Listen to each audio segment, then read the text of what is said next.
이 시간에는 그리스도인의 옷이라는 제목으로 말씀을 전하도록 하겠습니다. 저도 이제 패션에 대해서 좀 잘 안다고 생각을 했습니다. 그래가지고 나 정도면 옷을 잘 입지라고 생각을 했었는데, 결혼을 하고 가장 먼저 제가 명령받은 것이 뭐였냐면 옷장의 옷을 싹 다 버려라, 그리고 패션에 대해서는 자아를 버려라, 내가 입혀주는 대로만 입어라 라고 명령을 하시더라고요. 그래서 그 명령에 따라서 지금도 살고 있습니다. 우리가 패션에 대해서 이야기를 할 때 TPO라는 단어를 사용합니다. 그게 뭐냐면 타임, 플레이스, 오케이션, 이 세 단어의 첫 글자는 딴 말인데, 해석을 하자면 시간과 장소와 상황에 맞게 옷을 입어야 된다라는 말입니다. 예를 들어서 제가 지금 설교를 하고 있는데 수영복을 입고 설교를 하고 있다고 한번 생각을 해보십시오. 시간에도 안 맞고 장소에도 안 맞고 상황에도 안 맞는 그런 옷이지 않겠습니까?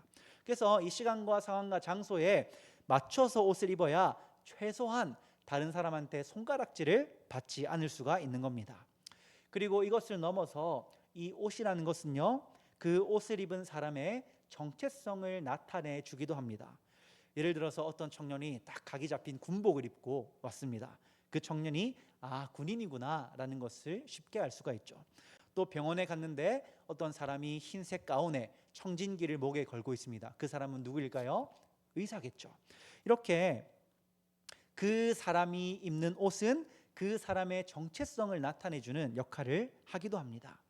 이렇게 이 의복, 옷이라는 것은요, 우리에게 중요한 의미를 갖습니다. 강단에 서서 설교하는 목사들은 이렇게 정장을 입고 설교를 합니다. 왜 정장을 입고 설교를 할까요? 이 예배의 자리가 그만큼 하나님 앞으로 나아가는 격식 있는 자리기에 단정하게 격식 있는 옷을 입고 그 예배의 자리에 참석하기 위해서 단정한 옷을 입게 되는 겁니다. 군인들이 왜 항상 군복을 입겠습니까? 군복을 입음으로써 피아를 식별하고 또 전투가 나면 위장하기에 편하기 때문에 군복을 입는 겁니다. 이렇게 사람들은 각자의 시간과 장소와 상황에 따라서 그에 맞는 옷을 입게 됩니다. 그렇다고 했을 때 우리 그리스도인들이 입어야 하는 옷이 있습니다. 우리 옆에 분들의 옷 차림 한번 보실까요? 잘 입고 오신 것 같습니까? 제가 보기에는 모든 분들이 다 잘 입고 오신 것 같습니다. 제가 오늘 알려드릴 것이 뭐냐면, 우리 그리스도인들 하나님의 자녀들이라면 반드시 입어야 할 그 의복이 있는데, 여러분들 모두가 그 의복을 가지고 계십니다. 그것이 무엇인지 여러분들에게 설명을 드리도록 하겠습니다. 오늘 본문에서는 이 제사장의 의복에 대한 내용이 나와 있는데요, 여기 있는 모든 분들이요, 그 의복을 다 가지고 계십니다. 어디 있나 싶죠? 이 금요기도의 시간에 제사장의 의복이 가지고 있는 세 가지의 의미를 함께 살펴보도록 하겠습니다. 그리고 어떻게 하면 우리가 그 의복을 입을 수 있는지도 함께 알아보도록 하겠습니다. 그래서 이 금요일 밤이 우리 모두 다 함께 제사장의 의복을 갖추어 입고 하나님께 기쁨으로 거룩하게 나아갈 수 있는 우리 모두가 될 수 있기를 바랍니다. 오늘 본문을 우리가 함께 쭉 읽어봤는데요, 오늘 본문은 제사장의 위임식 규례가 쭉 기록이 되어 있습니다. 사실 저도 그냥 이 본문들을 쭉 보면요, 정신이 혼미해집니다. 무슨 금색실로 뭘 하고 자색실로 뭘 하고 혼미해지는데, 여러분 여기에도 굉장히 중요한 하나님의 뜻이 들어 있습니다. 앞선 레위기 장들에서는 하나님께서 이스라엘에게 주신 제사의 제도들이 기록이 되어 있습니다. 구약에 5대 제사가 있었는데요, 번제, 소제, 화목제, 속죄제, 속건제가 있었습니다. 이 제사들이 각각 어떤 의미를 갖는지 금요일마다 여러분들에게 설명을 드렸는데, 자, 그렇다고 했을 때 이 제사를 누구나 집행할 수가 있었냐? 그렇지가 않다는 겁니다. 이 제사를 드리기 위해서 반드시 하나님께서 세우신 제사장이 필요했던 겁니다. 그래서 하나님은 이 제사장을 어떤 지파에서 택하셨을까요? 레위 지파에서 택하셔서 레위 지파 모든 사람이 제사장이 되는 것이 아니라 아론의 자손들만 제사장으로 삼으셨습니다. 그래서 오늘 본문은 이 모세가 하나님의 명령을 받아서 아론과 그의 아들들을 제사장으로 임명하는 위임하는 위임식을 거행하는 장면이 기록이 되어 있습니다. 그리고 오늘 우리가 살펴본 1절부터 9절까지의 본문은 이 위임식을 본격적으로 시작하기에 앞서서 제사장이 갖추고 입어야 할 의복에 대한 설명이 기록이 되어 있습니다. 이 의복이 갖는 세 가지의 의미를 제가 설명을 드릴 건데, 이것이 왜 우리랑 상관이 있냐, 왜 그런가 하면 신약 시대를 살아가는 우리는 베드로전서 2장 9절에 왕 같은 제사장으로 하나님께서 우리를 불러주셨기 때문에 여기 있는 여러분들 모두가 하나님이 임명하신 거룩한 제사장들이십니다.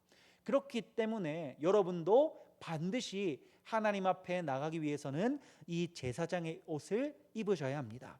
그래서 여러분들에게 설명드리는 이 세 가지를 한번 깊이 묵상해 보시고 그 세 가지의 옷을 입으시기를 바랍니다. 우리 함께 앞에 내용을 읽어보겠습니다. 시작. 정결의 옷을 입으라. 제사장의 의복이 갖는 가장 첫 번째 의미가 무엇이냐면 바로 정결함입니다. 6절과 7절 본문을 보니까요, 하나님께서 모세에게 명령해 주신 그 명령의 내용이 기록이 되어 있는데, 뭐라고 되어 있냐면 먼저 아론과 그의 아들을 데려다가 물로 그들을 씻겨라 라고 되어 있습니다.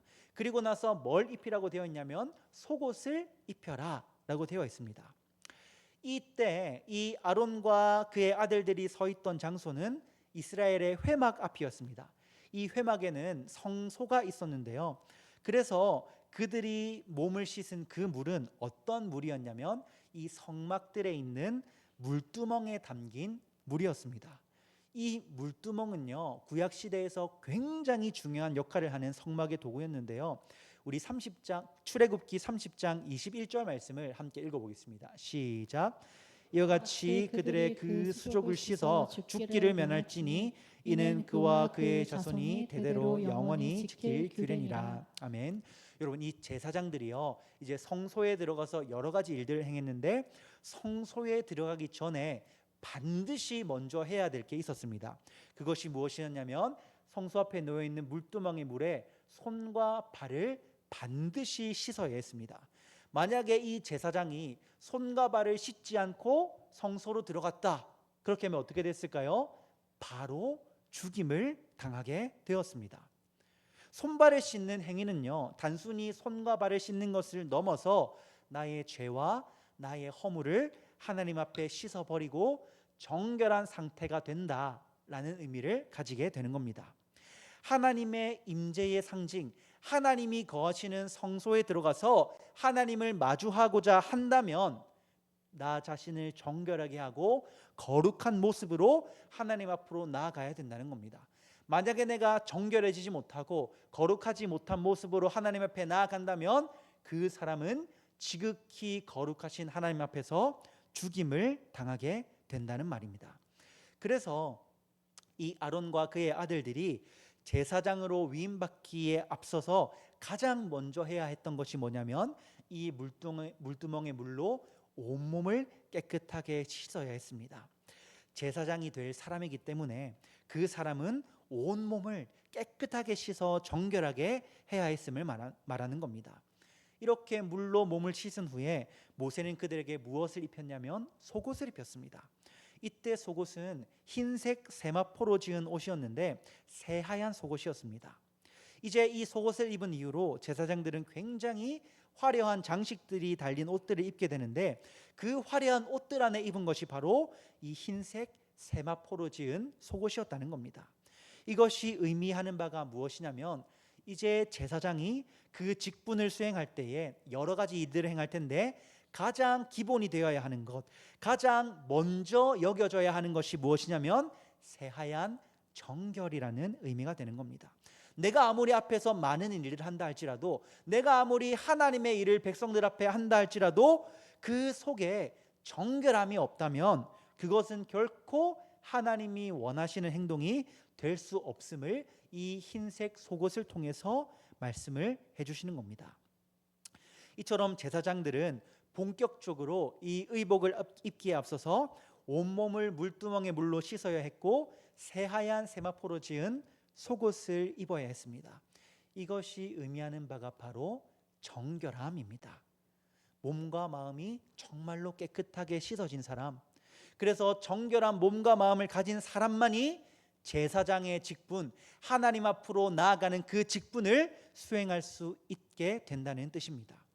만약에 제사장이라 할지라도, 하나님이 임명한 사람이라 할지라도 그 몸과 마음이 정결하지 않다면 하나님은 그 사람을 용서하지 않으신다는 겁니다. 여러분, 제가 운동을 요즘 합니다.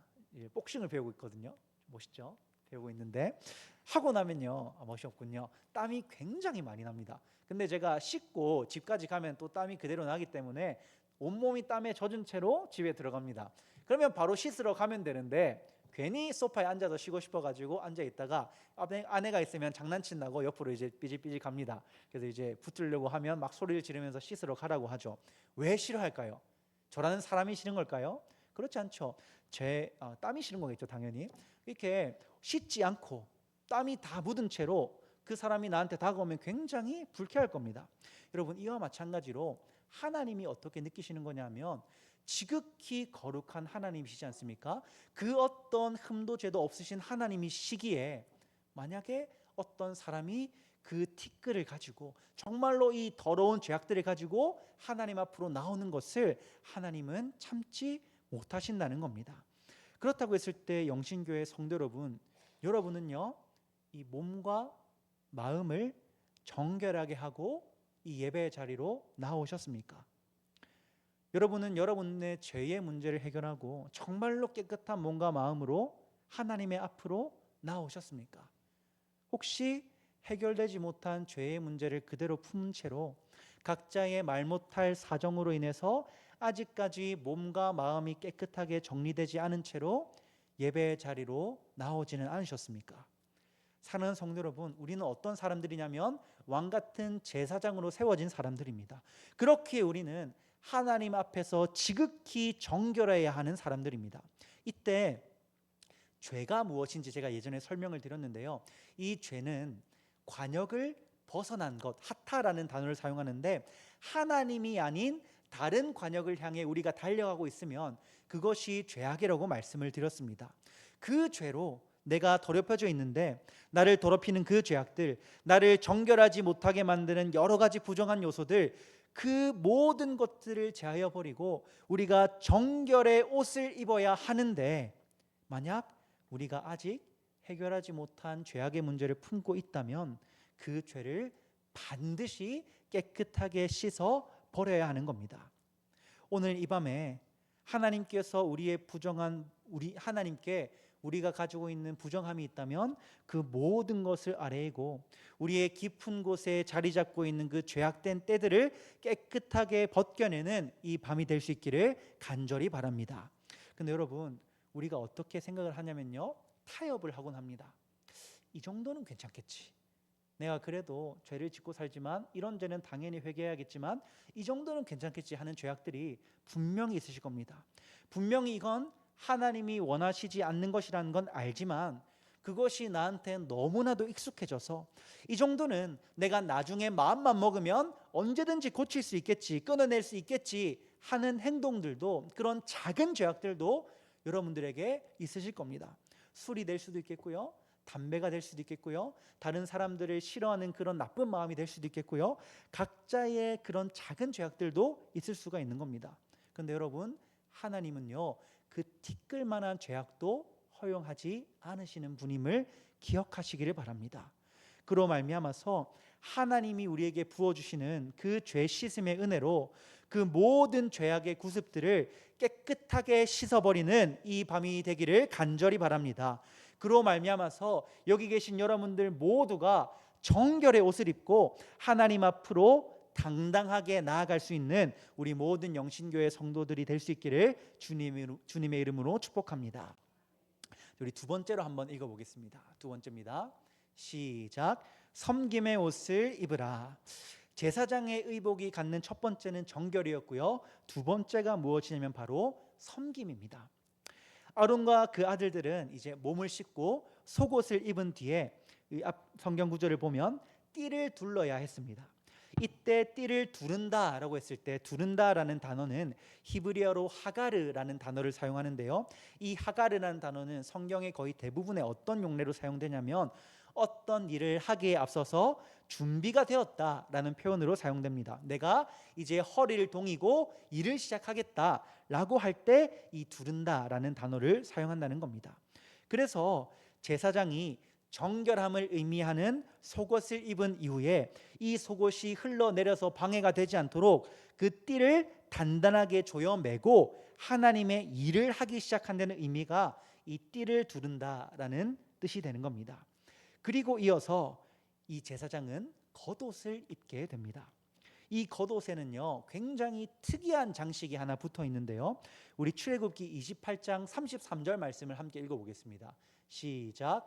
그 옷 가장자리로 돌아가며 청색, 자색, 홍색 실로 성류를 수놓고 금방울을 간격을 두어 달되. 아멘. 여러분 이 구절을 쭉 보면요 마지막 중에 보면 굉장히 신기한 게 있습니다. 겉옷을 입는데 그 겉옷의 가장자리에 뭐가 간격을 두고 달려있다고 합니까? 금방울이 달려있다고 합니다. 여러분 제사장에 있는 겉옷에 왜 방울이 달려있었을까요? 이 아이들과 장난을 치며 놀기 위해 달려있었던 걸까요? 그렇지 않습니다. 이 방울은 어떤 용도로 달려있었냐면 이 제사장이 살았는지 죽었는지를 확인하기 위해서 달려있던 장식이었습니다. 여러분 구약시대 성막에는요 오직 제사장만이 들어갈 수가 있었습니다. 만약에 일반 백성들이 들어가면 어떻게 되었을까요? 곧바로 죽임을 당했습니다. 그래서 일반 백성들은 이 성막 안에서 어떤 일이 벌어지는지를 알 수가 없는 겁니다. 그래서 아까 말씀드렸듯이 만약 제사장이 손과 발을 씻지 않고 부정한 상태로 성소에 들어가면 어떻게 된다고 말씀드렸습니까? 죽게 된다고 말씀을 드렸죠. 이 제사장의 직분은요 말 그대로 목숨을 내어놓고 하는 일이라는 겁니다. 그렇다고 했을 때 이 겉옷에 있는 방울이 어떤 역할을 하는 거냐면 이 제사장이 살아있는지 죽었는지, 이 방울 소리가 들리면 제사장이 살아있다는 겁니까? 죽었다는 겁니까? 살아있다는 거죠. 근데 아무런 소리가 오랫동안 들리지 않는다? 무슨 일이 났다는 겁니다. 그래서 일반 백성들은 성소 안에 들어간 제사장이 보이지가 않으니까 이 방울 소리를 들음으로써 제사장이 살아있는지 죽었는지 성소 안에서 무슨 일이 생겼는지를 알 수가 있었던 겁니다. 여러분 우리가 일을 할 때요 굉장히 위험한 일을 하면 위험 수당이라도 많이 받지 않습니까? 그죠? 그렇다면 이런 제사장들은 이렇게 목숨을 내어놓고 일하는데 목숨을 내어놓고 하나님과 하나님의 백성들을 섬기는데 돈이라도 많이 받았을까요? 그렇지가 않다는 겁니다. 이 제사장과 레위 지파는요 돈은 무슨 자기들의 소유조차 가질 수가 없는 사람들이었습니다. 그들은 그들의 땅도 소유할 수 없었고 그들의 재산도 소유할 수가 없었습니다. 그들은 이스라엘의 12지파에서 10분의 1을 구별해서 11조를 드리면 그것으로 먹고 살고 제사를 드릴 때에 그 제사의 제물 중에 만약에 허락된 것이 있으면 그것을 먹고 살아야 했습니다. 이렇게 경제적인 그 어떤 자율성도 다 포기를 하고 하나님과 이스라엘 백성을 목숨을 내어놓고 섬기는 것이 바로 이 제사장들이었다는 겁니다. 허리띠를 동여매고 방울이 달린 옷을 입고 앞으로 나아간다는 것, 그것은 곧 내 목숨을 내어놓고 내 소유도 가지지 못한 채 나의 것을 다 내어버리고 하나님과 백성을 섬기는 역할을 이 제사장이 맡았다는 것을 보여주는 겁니다. 그래서 제사장은 이 정결의 옷을 입은 이후에 섬김의 옷을 입게 되는 겁니다. 그렇다고 했을 때 사랑하는 우리 영신교회 성도 여러분, 우리도 어떤 옷을 입어야 되는 사람들입니까? 섬김의 옷을 입어야 하는 사람들입니다. 여러분들은 하나님을 그리고 하나님의 예수 그리스도의 몸된 이 교회를 잘 섬기고 계십니까? 하나님의 백성된 우리도요 허리띠를 동여매고 방울이 달린 옷을 입고 우리의 목숨과 우리의 소유까지도 다 내어놓고 하나님을 섬길 수 있는 자세를 취해야 하는 거룩한 제사장들입니다. 여러분 지난 시니어 여름 성리학교를 시작으로 이제 냉수 사역이 본격적으로 시작이 되었습니다. 이제 내일이면 우리 귀여운 유아부 유치부들이 아이들이 성경학교를 진행하게 됩니다. 그리고 다음 주가 되면 1차 선교팀이 선교를 가게 됩니다. 그 다음 주에는 초등부, 그 다음 주에는 청소년부, 그리고 8월 달에는 청년부가 2차 선교를 가게 됩니다. 자, 그렇다고 했을 때 여러분 질문 한 가지 드리겠습니다. 냉수사역을 시작할 때 저희가 기도 카드를 만들어서 여러분들에게 하나씩 다 드렸습니다. 솔직하게 내가 그걸 보면서 한 번이라도 하나님께 기도했다 하는 분 계십니까? 여러분, 기도가 멈춘 자리에서 하나님의 역사가 일어날 수가 없습니다. 우리가 기도를 하지 않는데 어떻게 아이들이 하나님을 만나고 어떻게 여름 사역이 하나님이 기쁘신 모습대로 진행될 수가 있습니까? 여러분, 우리가 그걸 갖다 버리라고 드린 게 아닙니다. 들고 보고 기도하며 그들을 위해 중보하라고 드렸지 않습니까? 그런데 왜 그들을 위해 기도하지 않으십니까? 여러분, 많은 분들이요 정말로 이 냉수 사역을 위해서 각자의 방법으로 섬겨주고 계십니다. 각자의 일들로 바쁘신 와중에도 시간과 정성을 내어 정말로 열심히 준비해 주시고 이 무더운 여름날에 땀을 뻘뻘 흘리시면서 장도 보시고 요리도 하시고 각자의 자리에서 준비를 해 주십니다. 물질로 후원해 주기도 하시고 기도로 중보해 주기도 하시죠.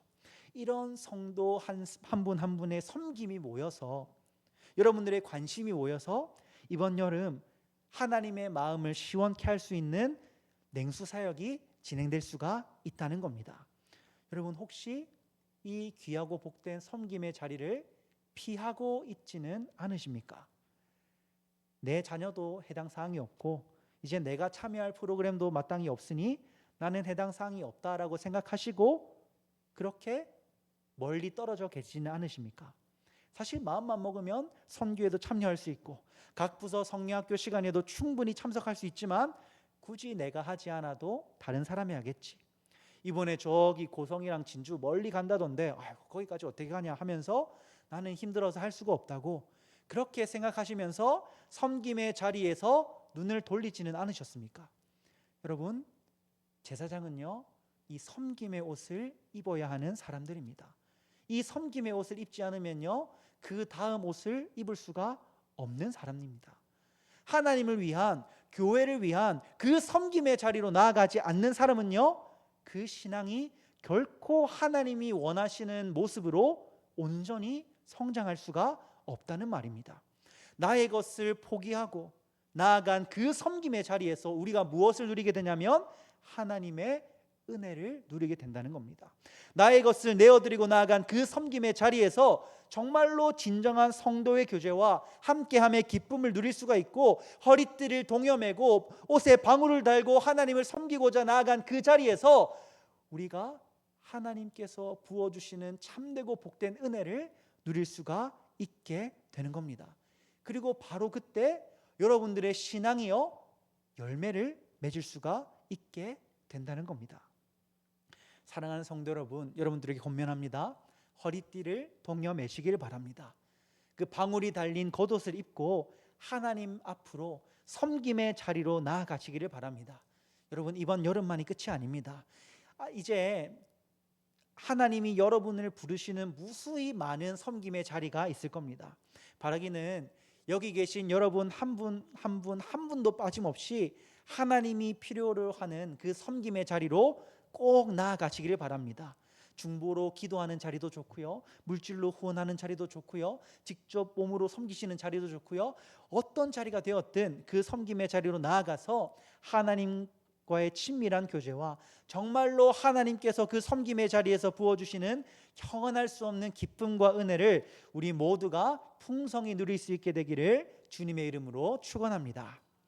우리 마지막 옷입니다. 함께 읽어보겠습니다. 시작. 중보의 옷을 입으라.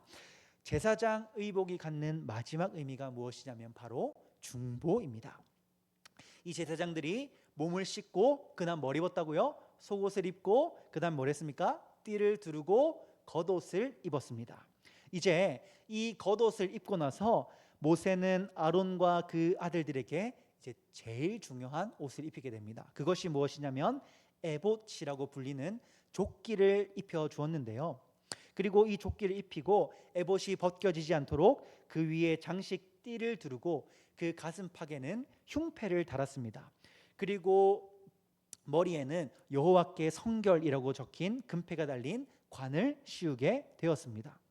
여기서 우리가 다른 것들도 중요하지만 눈여겨 살펴봐야 할 것은 이 에봇과 흉패입니다. 이 에봇은요, 쉽게 말하면 겉옷 위에 입는 조끼라고 생각을 하시면 됩니다. 이 에봇은 금실, 청색, 자색, 홍색 실과 발음하기도 어렵네요. 가늘게 꼰 배실로 만들었습니다. 여러분, 이때 이 에봇을 만드는 데 사용된 재료들이요, 꼭 무엇을 만드는 데 사용된 재료냐면, 우리 성경 구절 한번 읽어보겠습니다. 출애굽기 28장 6절과 26장 31절입니다. 시작. 그들이 금실과 청색, 자색, 홍색 실과 가늘게 꼰 배실로 정교하게 짜서 에봇을 쥐되, 너는 청색, 자색, 홍색 실과 가늘게 꼰 배실로 짜서 휘장을 만들고 그 위에 그룹들을 정교하게 수놓아서. 아멘.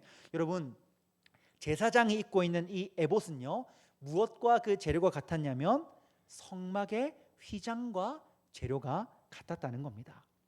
이것이 무엇을 의미하냐 하면, 이 에봇을 입은 제사장은 이제 걸어다니는 성막과도 같다라는 것을 의미합니다. 이 성막이 어떤 곳입니까? 하나님이 거하시는 곳이죠. 에봇을 입은 제사장이 가는 곳은 이제 누가 가는 곳입니까? 하나님이 가는 곳입니다. 그러니까 이 에봇을 입고 제사장이 가는 그곳은 하나님의 임재의 자리가 되어야 한다는 말입니다. 그 제사장을 통해 이스라엘 백성들이 하나님을 만날 수 있어야 한다라는 의미가 이 에봇의 재료에 담겨 있습니다. 그리고 이 에봇의 양쪽 어깨에는요, 호마노라는 보석이 하나씩 달려 있었는데, 우리 출애굽기 28장 9절에서 10절 말씀을 함께 읽어보겠습니다. 시작. 호마노 2개를 가져다가 그 위에 이스라엘 아들들의 이름을 새기되, 그들의 나이대로 6 이름을 한 보석에, 나머지 6 이름은 다른 보석에 새기라. 아멘. 제사장이 입는 에봇의 양쪽 어깨에 박힌 보석에 무엇이 기록이 되어 있었냐면, 한쪽에 6개의 이름씩 이스라엘의 12지파의 이름이 새겨져 있었다는 겁니다. 그리고 우리 출애굽기 28장 21절 말씀도 한 번만 더 소리내서 읽어보겠습니다. 시작. 이 보석들은 이스라엘 아들들의 이름대로 12이라. 보석마다 12발 한 이름씩 도장을 새기는 법으로 새기고. 이 구절은 무엇을 의미하는 구절이냐면, 에봇의 가슴팍에 있는 흉패에 대한 설명입니다. 에봇의 가슴팍에는 흉패를 달았는데, 이 흉패에는 12개의 보석이 달려 있었는데, 이 12개의 보석 각각에는 뭐가 적혀 있었겠습니까? 이스라엘 12지파의 이름이 새겨져 있었습니다. 자, 제사장의 양 어깨와 제사장의 가슴에 이스라엘 12지파의 이름이 새겨져 있었다는 겁니다. 여러분, 이것이 무엇을 의미하겠습니까? 제사장은 그 양쪽 어깨에 이스라엘 12지파를 짊어지고, 이 제사장은 그 가슴에 이스라엘 12지파를 품고 하나님 앞으로 나아간다는 것입니다. 이것이 제사장이 짊어진 거룩하고도 무거운 사명입니다. 이제 제사장은요, 더 이상 나를 위해 살아가는 것이 아니라 하나님이 맡겨주신 그 무거운 사명, 이스라엘 12지파의 죄악들을 내 어깨에 짊어지고 이스라엘 12지파를 가슴에 품고 그들을 위해 중보하며 그들을 하나님께로 인도하는 것, 그것이 제사장의 삶의 목표가 된다는 것을 이 에봇과 그 장식들로 보여주게 된다는 겁니다. 그렇다고 했을 때 사랑하는 성도 여러분, 이것이 우리의 신앙의 궁극적인 지향점이 되어야 됩니다.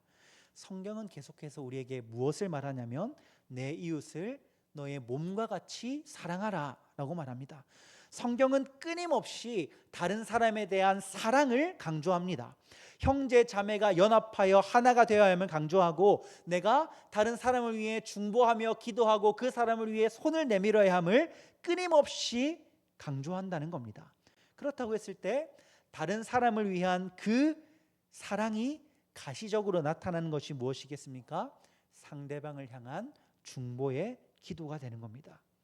여러분은 옆에 있는 내 가족을 위해서, 내 믿음의 동력자들을 위해서 정말 그 사람을 내 어깨에 짊어지고 내 가슴에 품고 그들을 위해 기도하고 계십니까? 지금 그들이 어떤 상황 속에 있는지, 지금 그들이 어떤 어려움 속에 있는지, 그들이 어떤 고민과 걱정에 사로잡혀 있는지 여러분들은 알고 계십니까? 지금 우리 영신교회는 작은 교회 공동체로 함께 모여 있습니다. 여러분들은 작은 교회 원들의 상황들과 기도 제목들을 알고 계십니까? 그리고 그들을 위해서 정말로 가슴에 손을 얹어도 부끄러움이 없을 만큼 중보하며 기도하고 계십니까? 아니면 우리가 기도의 자리로 나아가지만 내 사정만을 위해서, 내 상황만을 위해서, 아니면 가까운 내 가족을 위해서, 내 가까운 사람들만을 위해서 기도하고 있지는 않으십니까? 여러분, 우리는요, 이 제사장적인 중보의 사명을 짊어진 사람들입니다. 하나님의 뜻을 위해서 그들을 가슴에 품고 때때로는 그들의 죄악을 어깨에 짊어지고 그들을 위해 중보해야 하는 사람들이라는 겁니다. 가까이는 나와 나의 가족과 나의 지인들을 위해서, 함께 신앙생활하는 믿음의 동력자들을 위해서, 그리고 더 나아가서는 우리 나라와 우리 민족과 세계 열방을 위해서 함께 눈물 흘리며 중보하며 기도해야 하는 것이 바로 우리의 사명이라는 겁니다. 사랑하는 성도 여러분, 여러분의 기도의 범위를요 조금씩 넓혀 가시기를 바랍니다.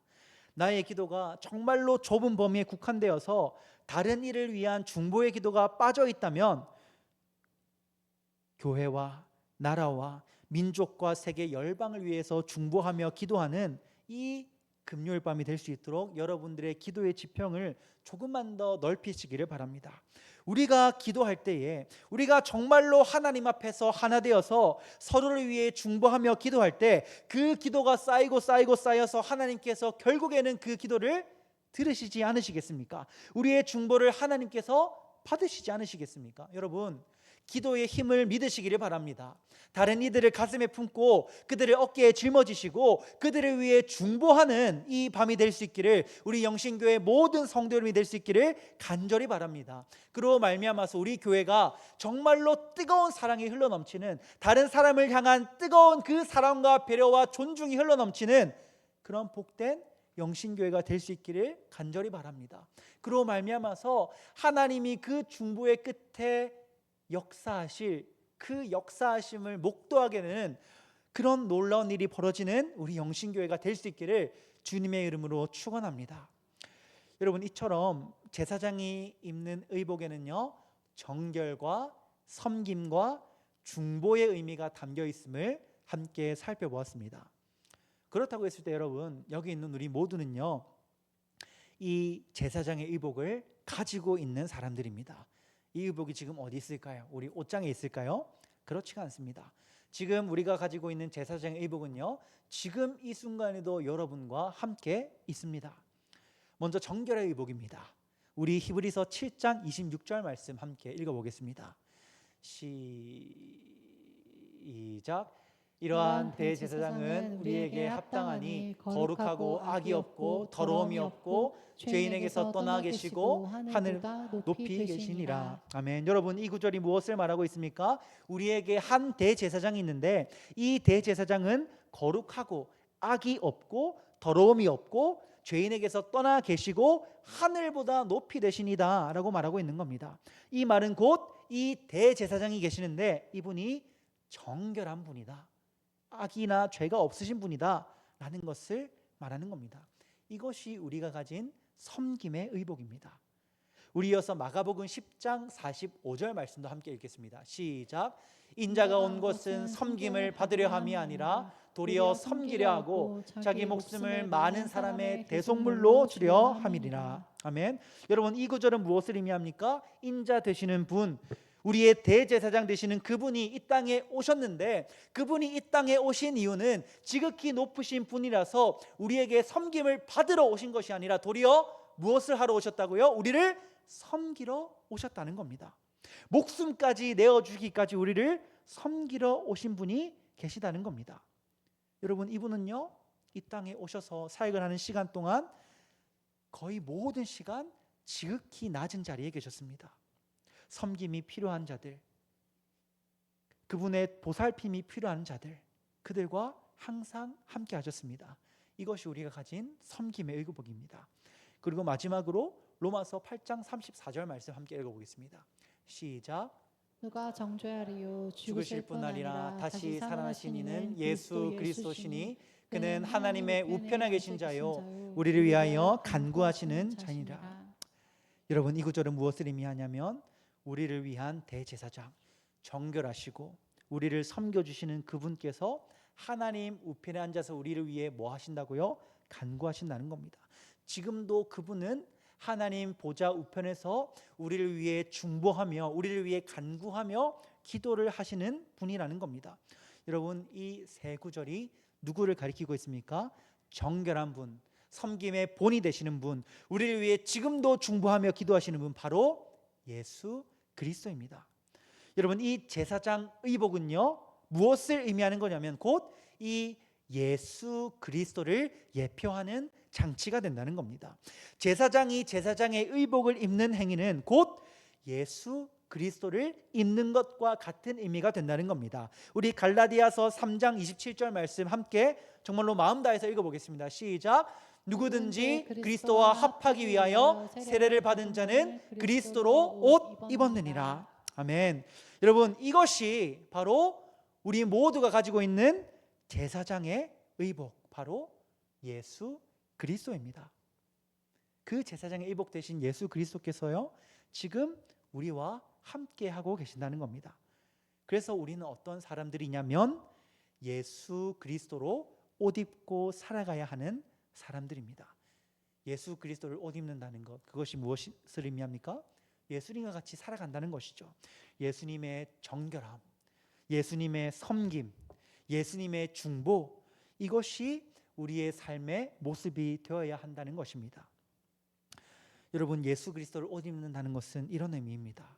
여러분들은 그 옷을 입고 살아갈 수가 있으시겠습니까? 여러분들은 지금 어떤 옷을 입고 계십니까? 예수 그리스도를 입고 계십니까? 아니면 세상의 우상을 입고 계십니까? 바꿔 말해 보겠습니다.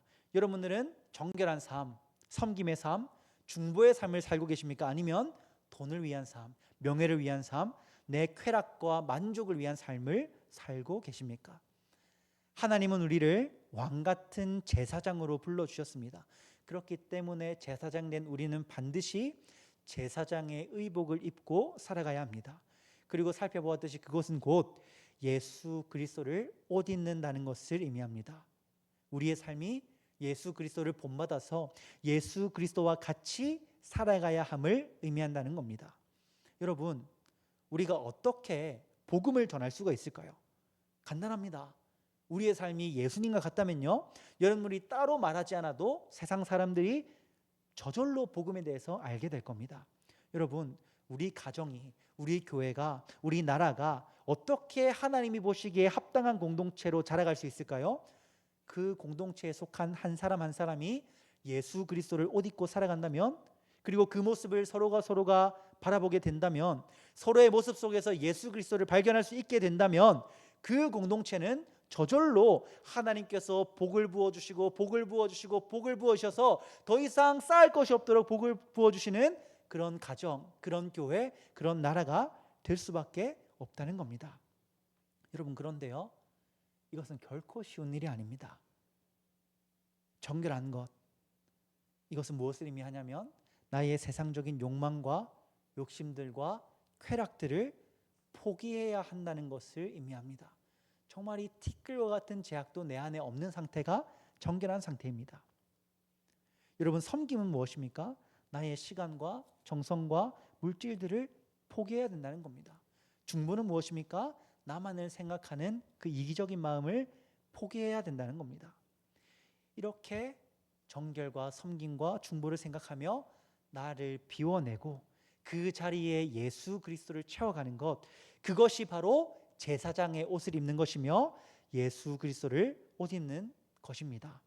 이제 말씀을 맺겠습니다. 사랑하는 우리 영신교회 모든 성도 여러분, 우리 모두 함께 예수님을 옷 입는 우리 모두가 될 수 있기를 정말 간절히 바랍니다. 여러분, 정결합시다. 이 밤에 우리의 죄악들이 있다면요, 티끌같이 작은 죄악이라 할지라도 그것을 하나님께 올려드리는 참회의 기도가 여러분의 입술에서 터져 나올 수 있게 되기를 간절히 바랍니다. 여러분 또한 섬김의 자리로 나아갑시다. 우리를 필요로 하는 자리가 너무나도 많습니다. 냉수사역도 그렇고요, 이후에 있을 모든 교회 사역들 가운데 섬김으로 나아가는 여러분이 될 수 있기를 바랍니다. 마지막으로 서로를 위해 정말 뜨겁게 중보하며 기도합시다. 나만을 위해서 기도하는 것이 아니라 믿음의 동력자들을 위해서, 교회를 위해서, 나라를 위해서 정말 애끓는 마음으로 중보하며 기도함으로 제사장의 의복을, 예수 그리스도의 옷을 입게 되는 이 밤이 될 수 있기를 주님의 이름으로 축원합니다. 그로 말미암아서, 우리로 말미암아 우리 교회가, 우리 나라가, 우리 가정이 하나님 보시기에 아름다운 공동체로 세워져 갈 수 있는 놀라운 역사가 여러분을 통해 일어날 수 있게 되기를 주님의 이름으로 축원합니다. 우리 들은 말씀을 기억하면서 함께 찬양했으면 좋겠습니다. 오직 주의 사랑에 매여 함께 찬양하시겠습니다. 주님의 사랑을 기억하며 함께 찬양하기를 원합니다. 오직 주의 사랑에 매여